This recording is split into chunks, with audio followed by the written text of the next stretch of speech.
Hello friends, welcome to খেল দুনিয়া। গতকাল ডার্বির টাইম ফিক্সড হওয়ার পর আজকের কিন্তু ডার্বির টিকিট ছেড়ে দিল ইস্টবেঙ্গল ক্লাবের পক্ষ থেকে। তো আমরা কিন্তু অনলাইনে দেখতে পাচ্ছি ডার্বির টিকিট পাওয়া যাচ্ছে।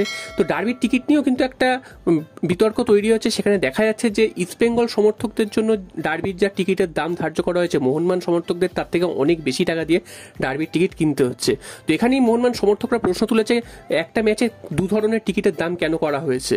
তো আমরা দেখেছিলাম যে মোহনবাগান ম্যাচ যখন আয়োজন করেছিল ডার্বি ম্যাচ, তখন কিন্তু দুটো দলেরই টিকিটের দাম সেম ছিল। তো এখানে টিকিটের দামের একটা ফারাক রয়েছে, সেটা নিয়ে কিন্তু মোহনবাগান সমর্থকরা খুবই অসন্তুষ্ট।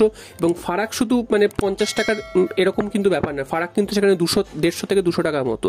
তো সেটা কিন্তু একটা চোখে লাগছে। এবং মোহনবাগানের টিকিটের যেখানে দাম 500 টাকা যে গ্যালারি, সেখানে কিন্তু ইস্টবেঙ্গলের সেম গ্যালারির দাম 300 টাকা। তো এইরকমই কিন্তু বিভিন্ন রকম ফারাক রয়েছে টিকিটের মধ্যে। যদিও টিকিট এখন অ্যাভেলেবেল রয়েছে এবং সমস্ত টাকার টিকিটই রয়েছে। তো তোমরা অবশ্যই বুকমাই শোতে গিয়ে এই টিকিট কেটে নিতে পারো, ডার্বির ম্যাচের টিকিট। এবং ম্যাচটি কিন্তু শুরু হবে রাত 8:30 থেকে 10ই মার্চই।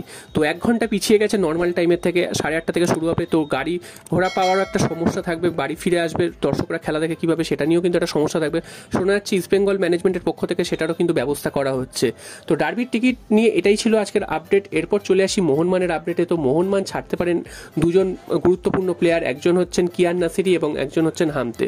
তো খবরটা গতকালই পাওয়া গিয়েছিল। তো কতটা সত্যি সেটা কিন্তু এখনো জানা যায়নি, তবে এই নিউজটা কিন্তু উঠে এসেছে।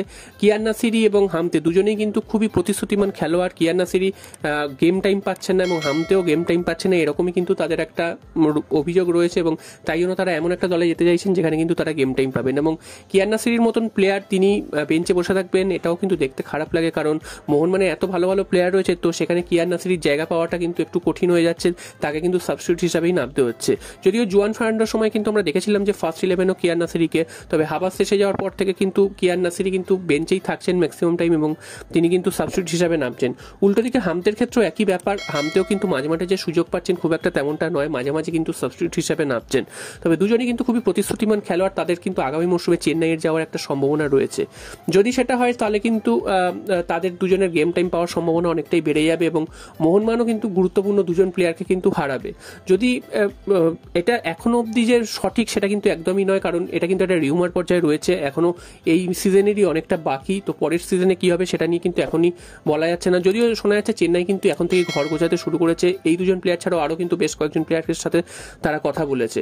তো মোহনবাগান থেকে যদি এই দুজন প্লেয়ার যায়, সেক্ষেত্রে মোহনবাগান এই প্লেয়ারদের ব্যাকআপ অবশ্যই রয়েছে। তবে এরকম প্লেয়ারদের কিন্তু মোহনবাগানের হাতছাড়া করা উচিত হবে না, তাদের সাথে একটা লং টার্ম একটা চুক্তি রয়েছে। যদি এরকম করে যে চুক্তি আরও বাড়িয়ে নিয়ে তাদের যদি লোনে ছাড়ে, সেক্ষেত্রে কিন্তু মোহনবাগান লাভবান হবে, যে পরবর্তীকালে তাদের সার্ভিসটা পেতে পারে। তো দেখা যাক শেষ পর্যন্ত এই দুজন প্লেয়ারকে মোহনবাগান ধরে রাখতে পারে কিনা, বা অন্য কোনো ক্লাব ছিনিয়ে নেয়।